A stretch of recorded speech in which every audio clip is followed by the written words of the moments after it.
ang atong unang pagbasa naghisgot bahin sa pagpasaylo, forgiveness. Ipasaylo ni Jose ang iyang mga igsuon nga nagbaligya kaniya ngadto sa mga Ehiptohanon. Actually, gusto nilang patyon si Jose. Pero adunay nag-intervene, ayaw lang na siya patya. Ihulog lang dito sa kanang atabay nga nang walay sulod, walay tubig. Pero hindi siya mamatay. Siguro mamatay siya sa gutom. Apan bagong ilang una, gibaligya siya sa mga Ehiptohanon. Unsa man ang nagpaluyo nga rason anong ilang matong himo sa ilang igsuon. Nagselos sila kay si Jose, paborito man nga anak ni Jacob, bunso man. Mo na yung mga ginikanan, ano na yung mga paborito. Ang bunso, paborito magyuna. Ano na yung pagbantay mo. Kaya, doon na tawag o sibling rivalry. Likayang yun na sa mga ginikanan, unta. Kaya mo na yung magkahatag kagubot. Pero nahitabo na, kay lagi, bunso man si Jose. Siya, paborito siya. Pinangga kayo ni Jacob.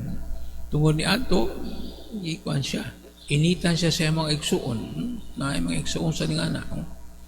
Baligya siya.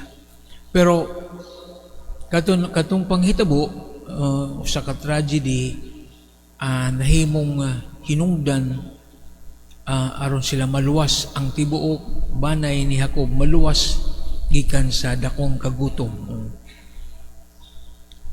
Tungod kay pinagi kang Jose, naluwas sila sa kagutom. Nakita na sa istorya, ngayong instrumento si Jose aron ang iyang banay madala dito sa Ehipto aron sila maluwas sa gutom dito sa lugar, sa ilang lugar. So napasaylo ni Jose ang iyang mga igsuon sa ilang nabuhat. Tungod kay dako ang iyang pagtuo sa Dios, nga kato gihimo sa Dios, gituyo sa Dios, kay aduna na siya purpose nga pinagi kaniya maluwas ang iyang mga kaigsuunan. So from a disaster, nahimo siyang opportunity, nahimo siyang kanang pamaagi sa Dios aron sila mabuhi ang iyang pamilya. So noon ang pamaagi sa Ginoo, magamit siya mga panghitabo sa atong kinabuhi, mita tragedy, pero kanang tragedy pwede nang himuon nga opportunities of grace and blessing.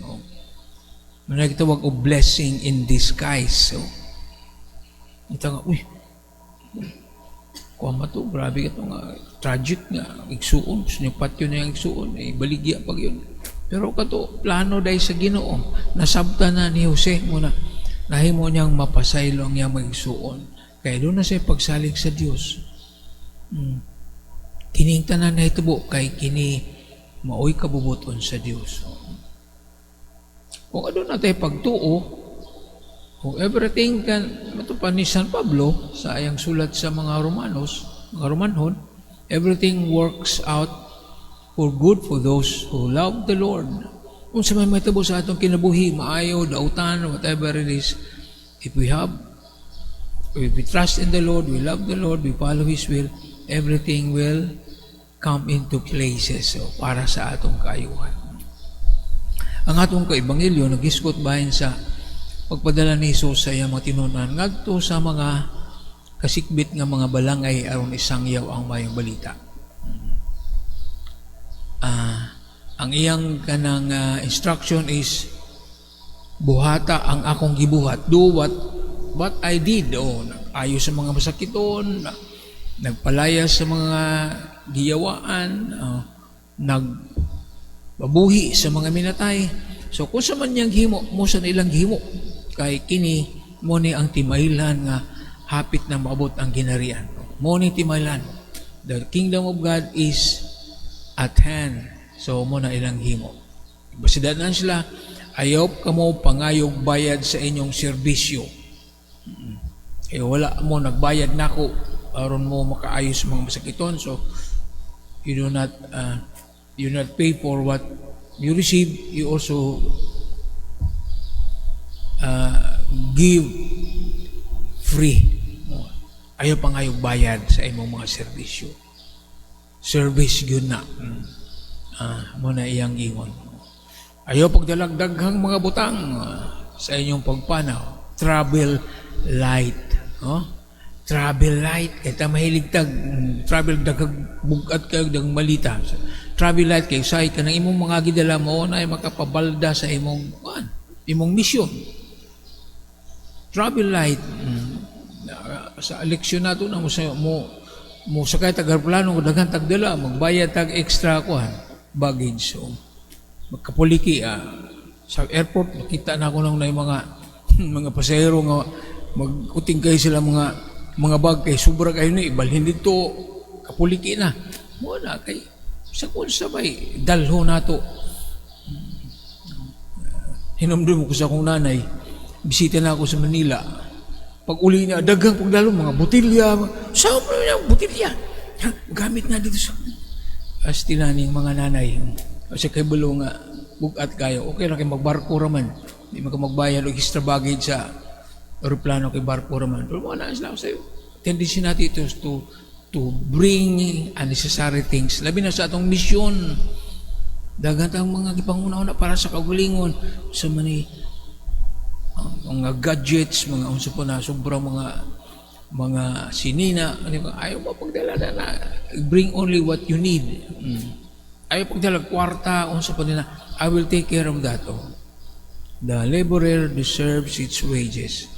Kamo nagtrabaho na ako magbahala sa unsa may inyo kwan. Nagpasidaan siya nga ano nagyoy mga tao nga mo resist, dili ganahan sa imong mensahe. Naalo na yung uban nga mudawat, na uban nga magdumili pagdawat. Ayaw pamugos. Ayaw pamugos. Kung di ko kadawaton, balhin sa lain. Taktak ang abog sa imong sandalyas. Isip warning kanila. So, sa atong pagpangalagad, aduna gyud mga tao nga dunay resistance. So, kabahina sa atong misyon. Di ta kanang mag-uul kayo na ay mga tao nga mukontra nato, labi na di ganahan sa atong mensahe. Well, kabahin na si Jesus, gragan siya kontra tungkol sa iyang mensahe. So man ang mga pasidaan ni Jesus sa iyang mga tinunan. So iyang mga iyang instruction. Buhata ang akong gibuhat, ayo sa mga bisakiton, pagpalay sa mga demonyo, banhaw sa mga minatay. Kung sa iyang gimo, mo niyang himua. Ayaw ka mo pangayog bayad sa inyong pagserbisyo. Pag ayaw mo pagdalag mga butang nga wa ninyo gaayo gikinahanglan. Only bring what you need, really need. Do not be concerned of your convenience, of your security. I will take care of that. Again, there will be people who will not receive you, who will be resistant to your message. So, iyan na silang ipahinumduman. Dili tanan ng mudawat kaninyo, pero ayaw mo kabalaka. Akong bahala sa tanan. So, muna ang mensahe sa atong ebanghelyo karon. Muna sa nang atong ipahimang sa Ginoo sa atong misyon. Ano naman tayo misyon sa kinabuhi? Pagsangyaw sa mayang balita. Asa man ta dapita. Pagsangyaw ta sa mayang balita. So, asa man tan sa may atong estado sa atong kinabuhi. We not worry about what we need sa atong mission because God will provide everything that we need. Palihog manindog,